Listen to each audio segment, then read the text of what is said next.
of Steel, that's Todd Vandenberg, and hey look, Lee Val has joined us this week. He says like Lee's not a regular and, doesn't have a life. No, Lee has a life. He gets out, he does things. He even watches movies, like, what is it you're reviewing this week, Lee? Ocean's 8, a new movie that just came out this week. Ah, okay. Look how much time you've got. You get to watch all the new stuff.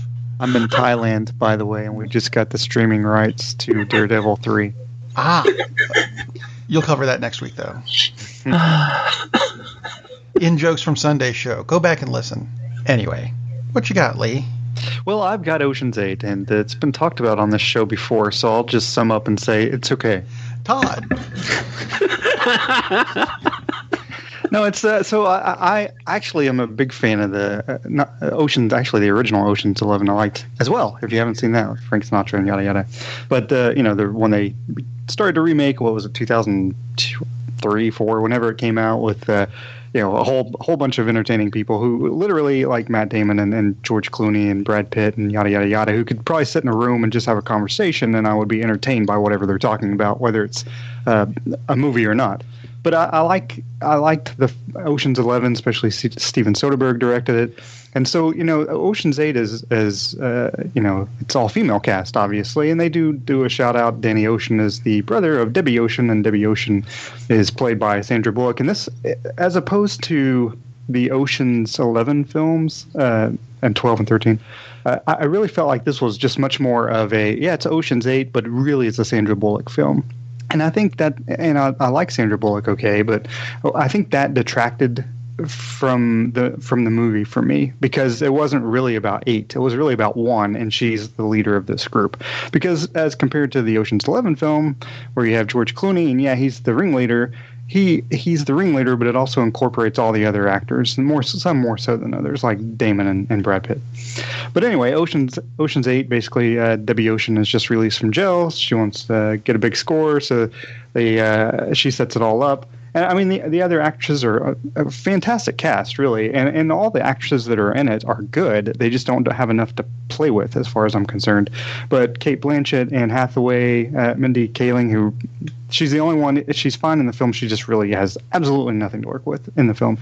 Sarah Paulson, Rihanna is actually pretty good. Helena Bonham Carter, maybe besides Sandra Bullock, the thing that stood out the most to me in the film, because she can play.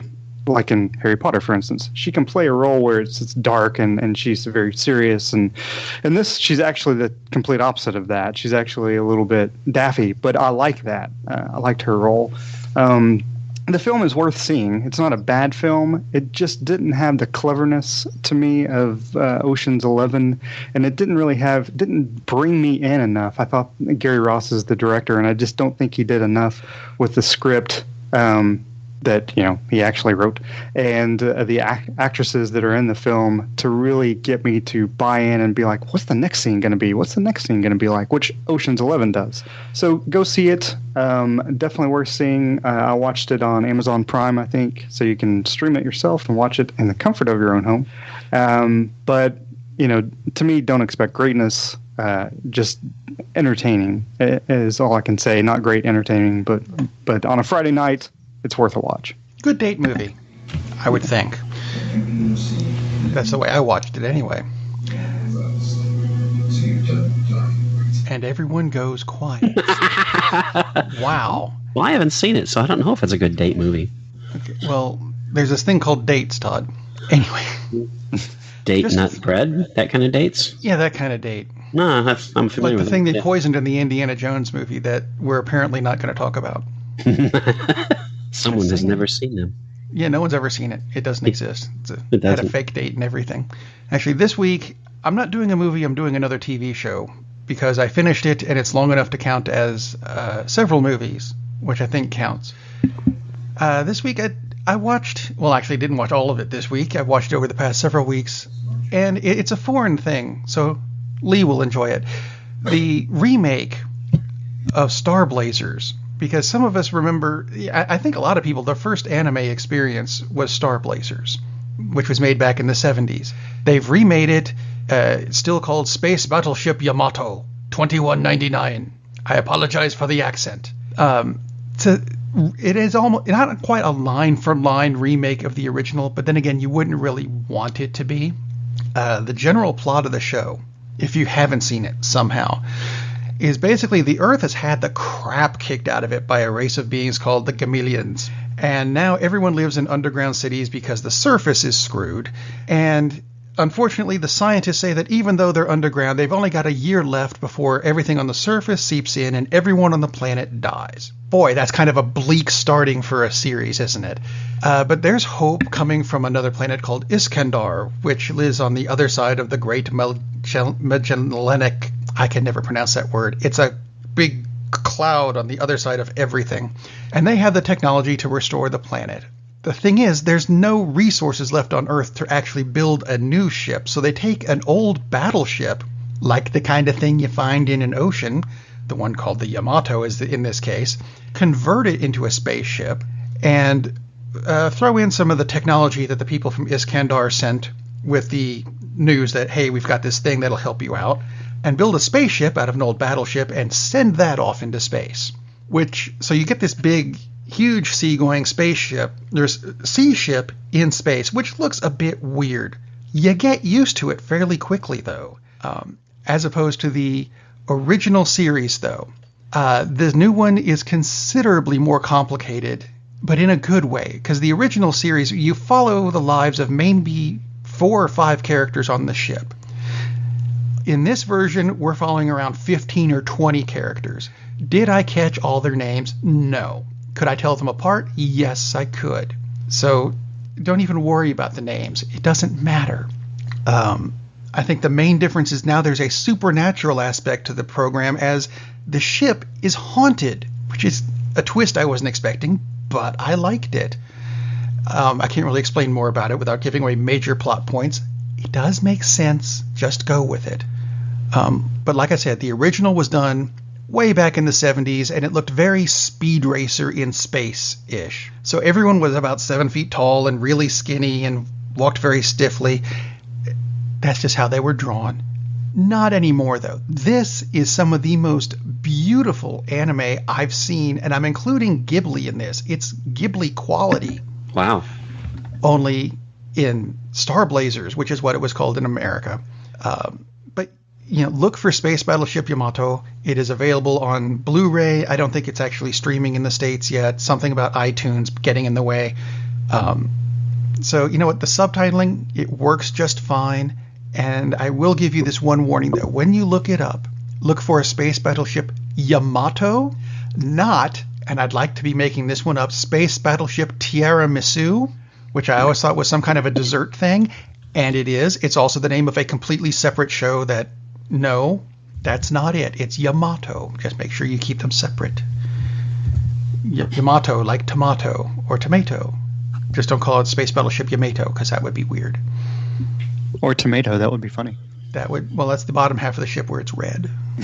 The part that's supposed to be underwater and yet isn't because it's in space. It works. It's beautiful. Check it out. And moving on to Todd. Tag, you're it.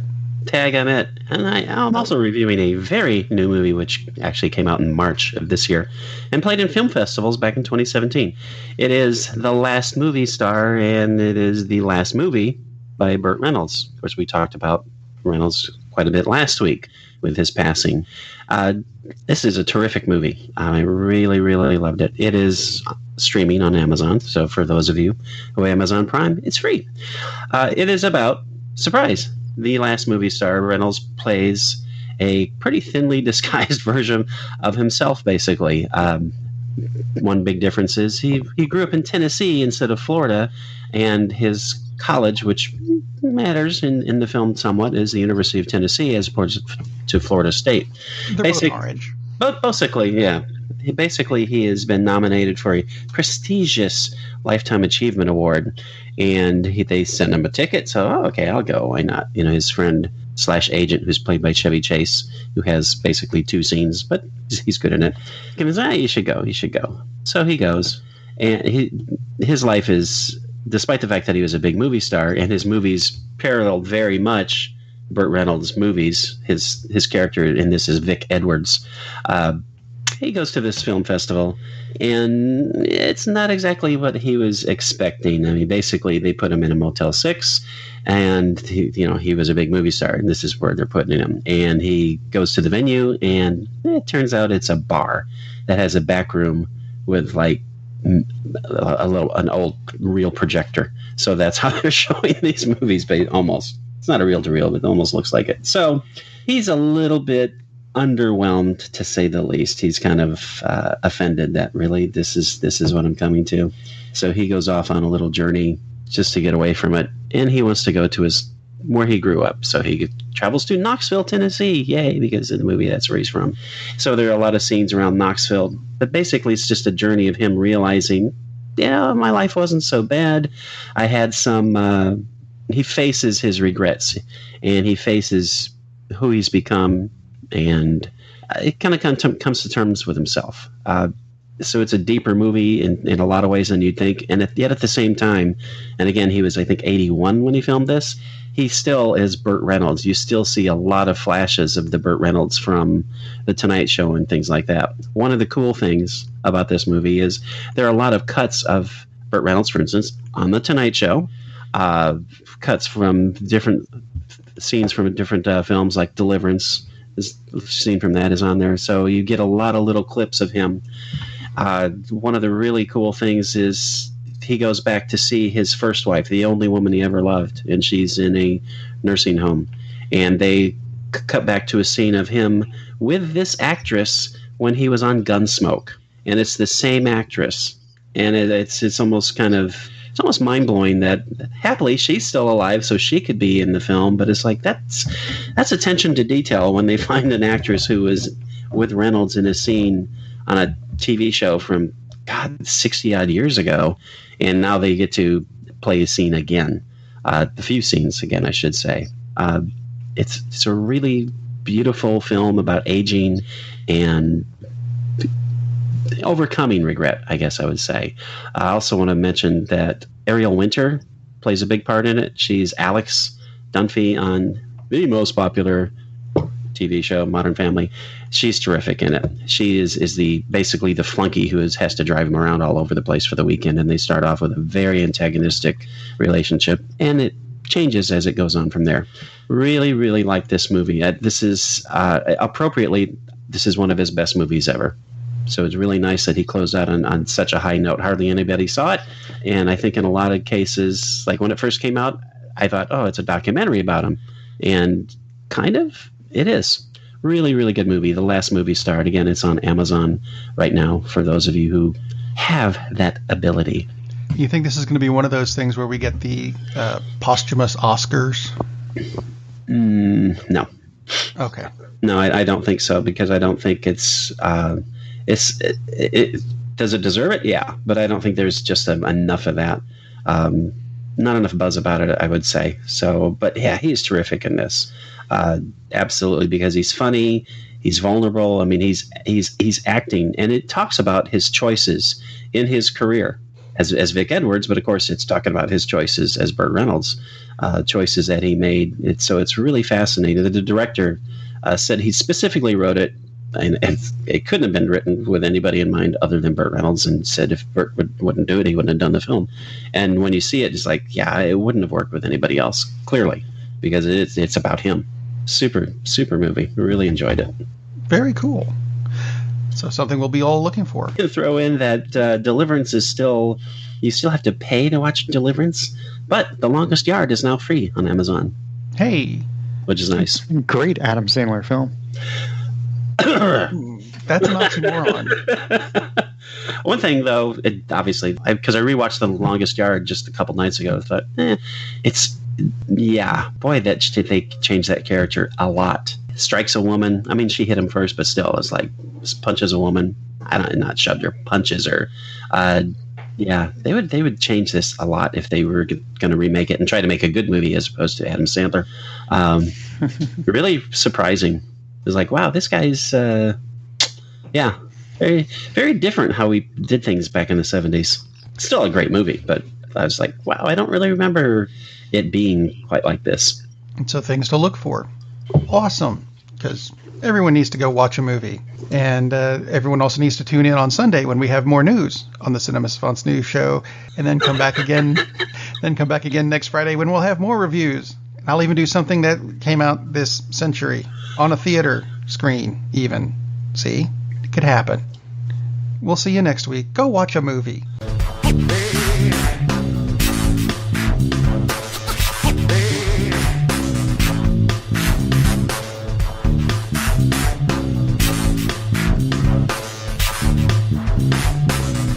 That's pretty much it.